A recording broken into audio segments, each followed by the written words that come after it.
Executive editor Mark Preston joins us now with those numbers. So 4 days away from the election, Mark, millions of votes have already been cast. What do we know about how it breaks down?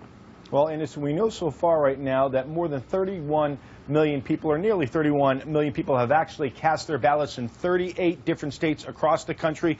You were just talking about North Carolina, where President Barack Obama is today. Let's take a look at that state right now. A little more than 2 million people have cast ballots in that state since early balloting had started. But who has the lead right now?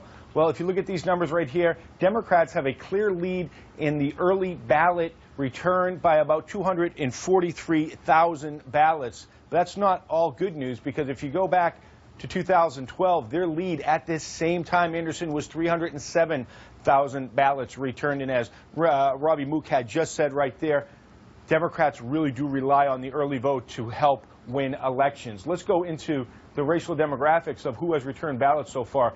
Let's look at two specifically. African Americans right here, their participation rate is about 22.7%.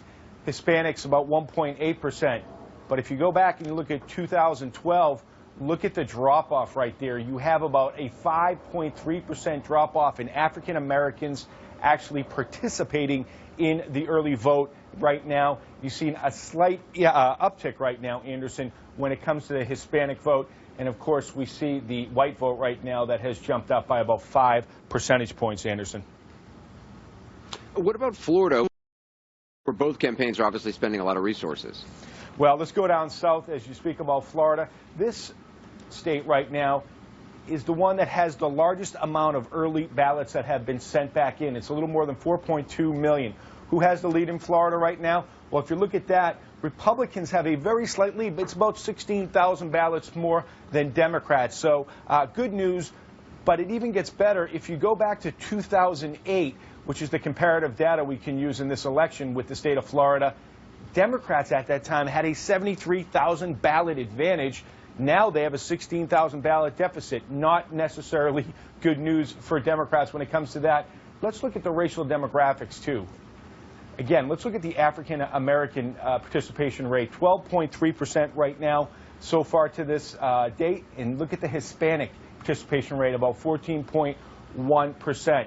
Let's go back now to 2008 and look at these numbers. Look at the drop-off, the sharp drop-off by about 3%, 3.2%. for African American participation. At the same time, you have Hispanic participation really skyrocketing up by almost about 5%. Now, we should note that Florida, this is a more diverse electorate than we saw back in 2008. And we also know right now that we have seen the white vote drop off a little bit, but not necessarily when it comes to percentages, Anderson.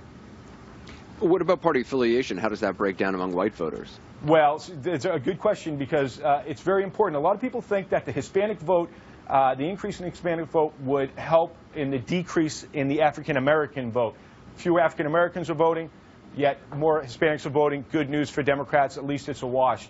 Except in the white vote, we dug a little bit deeper into the numbers, and we found that Republicans returning ballots have a 17-point advantage right now at this point. So what Democrats really need to do, and quite frankly Hillary Clinton needs to do, is that they need to get the vote out operation continuing to chug along, and that's why we're going to see Barack Obama head into that state on Sunday, Anderson. Mark Preston, Mark, thanks very much.